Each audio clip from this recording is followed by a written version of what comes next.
টানা 4 দিনের বৃষ্টির পর কিছুটা বিরতি চলছে।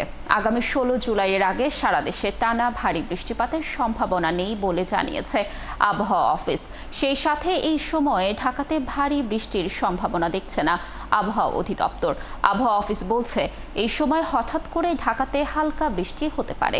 সেই সাথে 15 জুলাই এরপর দেশের উত্তরাঞ্চল সহ রংপুর, ময়মনসিংহ ও সিলেটে ভারী বৃষ্টি হতে পারে। এদিকে কয়েকদিনের বৃষ্টির পরও কমছে না ভ্যাপসা গরম। তাপমাত্রা 29 থেকে 30 ডিগ্রিতে রয়েছে। তবে বাতাসে জলীয় বাষ্পের পরিমাণ এখন 95 থেকে 90%। জলীয় বাষ্পের কারণে আর্দ্রতা বেশি, তাই গরম বেশি অনুভূত হচ্ছে। এবার আগাম বর্ষা এসেছে উল্লেখ করে আবহাওয়া অফিস বলছে জুলাইয়ের তৃতীয় সপ্তাহ থেকে বৃষ্টিপাত আরও কমে আসবে।